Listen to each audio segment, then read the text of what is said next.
الله الرحمن الرحيم الحمد لله رب العالمين والصلاة والسلام على رسوله محمد النبي الكريم وعلى آله وأصحابه أجمعين رب اشرح لي صدري ويسر لي أمري واحلل عقدة من لساني يفقهوا قولي آمین یا رب العالمین۔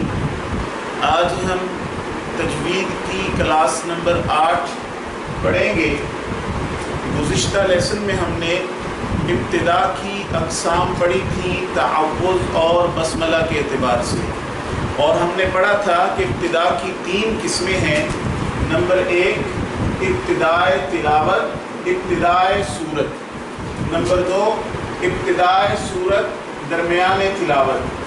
نمبر 3 ابتدائے تلاوت درمیان سورت۔ پہلی قسم ابتدائے تلاوت ابتدائے سورت، اس کی مکمل تفصیل جو ہے وہ ہم تجوید کی کلاس نمبر 7 میں پڑھ چکے ہیں۔ آج ہم ابتدا کی دوسری قسم ابتدائے سورت درمیان تلاوت، اس کی تفصیل جو ہے وہ پڑھیں گے۔ ابتدائے سورت درمیان تلاوت، اس کا معنی کیا ہے؟ اس کا معنی ہے کہ تلاوت جاری ہے اور تلاوت کے دوران دوسری سورت جو ہے وہ سٹارٹ ہو گئی ہے۔ اس کی مثال جیسے جو ہے وہ سورۃ الفاتحہ کی تلاوت شروع کی تھی اور سورۃ الفاتحہ کی تلاوت جاری تھی کہ ہم نے آخری آیت پڑھی صراط الذین انعمت علیہم غیر المغضوب علیہم ولا الضالین۔ اب یہ ہماری صورت ختم ہو رہی ہے اور ہماری تلاوت جاری ہے۔ اب ہم آگے نیو صورت جو ہے وہ پڑھنا چاہ رہے ہیں، تو آگے بسم اللہ پڑھیں گے۔ بسم اللہ الرحمن الرحیم الف لام میم۔ اور یہاں وائٹ بورڈ پر جو مثال لکھی ہے کہ آپ پڑھ رہے ہیں سورۃ الفلق وَمِن شَرِّ حَاسِدٍ إِذَا حَسَدَ، یہ صورت ختم ہوئی اور آگے پھر بسم اللہ الرحمن الرحیم اور پھر آگے قُلْ أَعُوذُ بِرَبِّ النَّاسِ۔ اس کا حکم کیا ہے؟ یہاں پر صرف جو ہے وہ بسم اللہ کو پڑھیں گے، اعوذ باللہ کو نہیں پڑھیں گے۔ بسم اللہ کو کیوں پڑھیں گے اور اعوذ باللہ کو کیوں نہیں پڑھیں گے؟ اس وجہ سے کہ یہ بسم اللہ کا محل ہے۔ ہم نے شروع میں پڑھا تھا کہ اعوذ باللہ جو ہے وہ ہمیشہ تلاوت کے شروع میں پڑھی جاتی ہے اور بسم اللہ جو ہے وہ ہمیشہ سورت کے شروع میں پڑھی جاتی ہے۔ تو یہ جو سورت ہے، اس سورت کے اندر تلاوت کا آغاز نہیں ہو رہا بلکہ سورت جو ہے وہ شروع ہو رہی ہے، تلاوت پہلے سے جو ہے وہ جاری ہے۔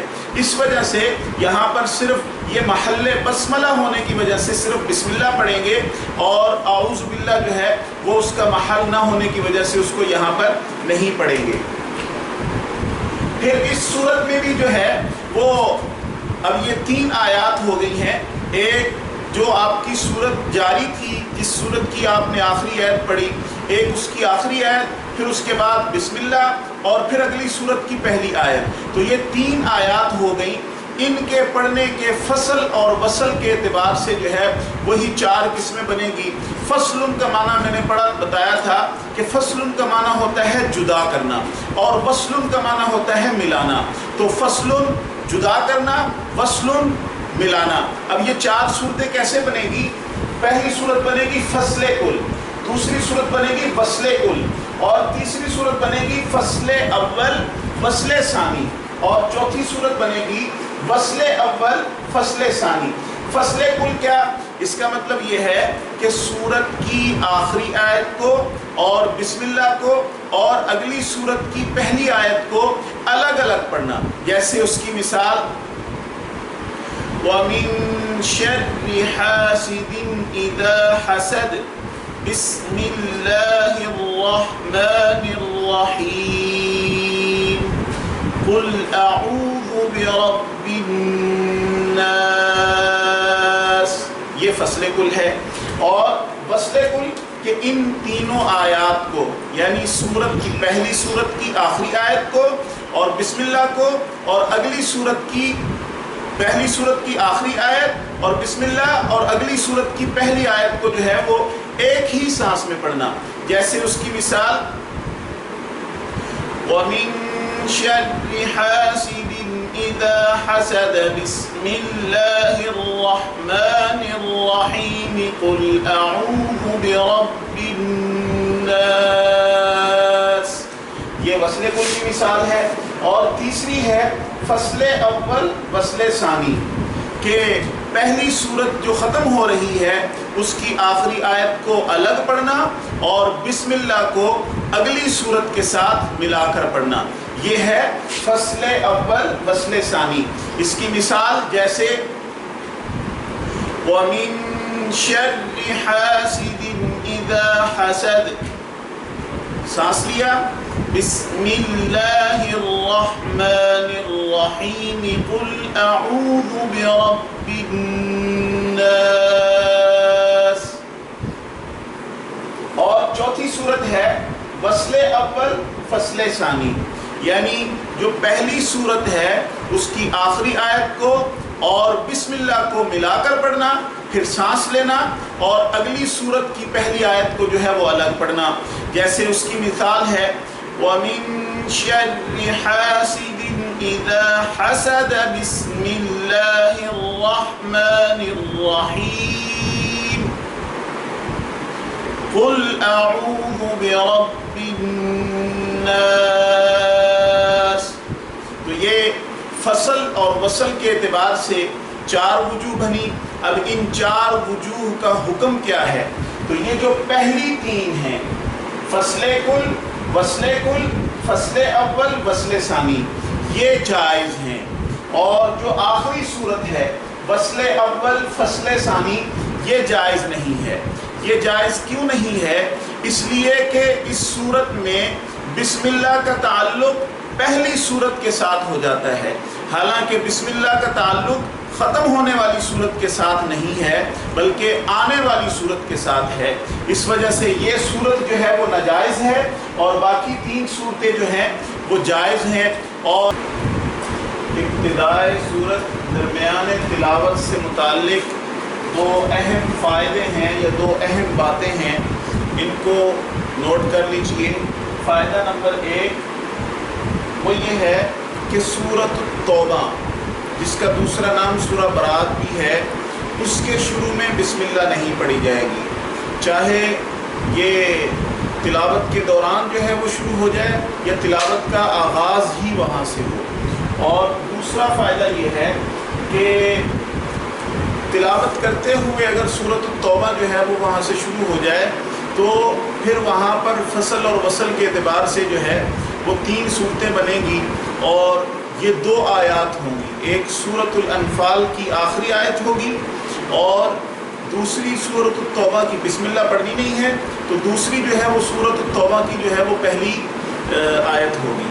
اور ان کے پڑھنے کے فصل اور وصل کے اعتبار سے پھر 3 صورتیں بنے گی، ایک فصل کل، دوسری وصل کل اور تیسری سکتہ.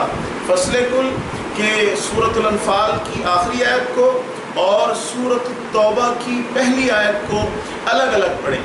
جیسے ان اللہ بکل شیء علیم،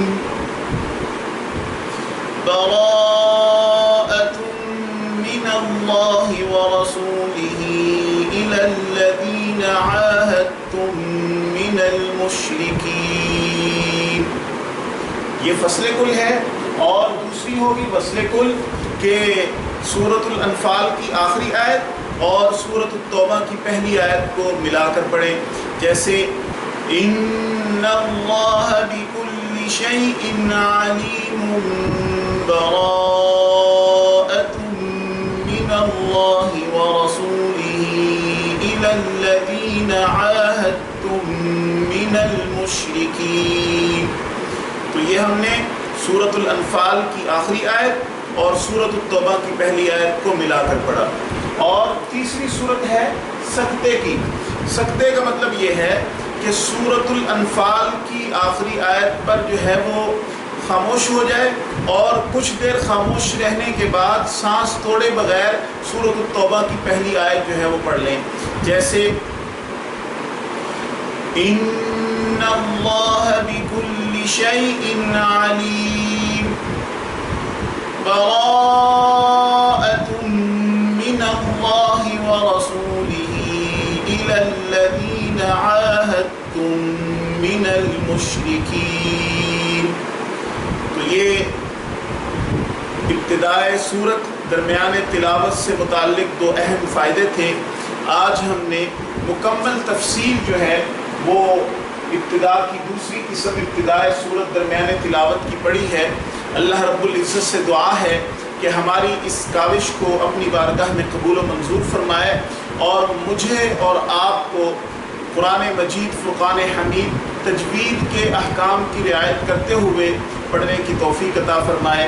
آمین یا رب العالمین.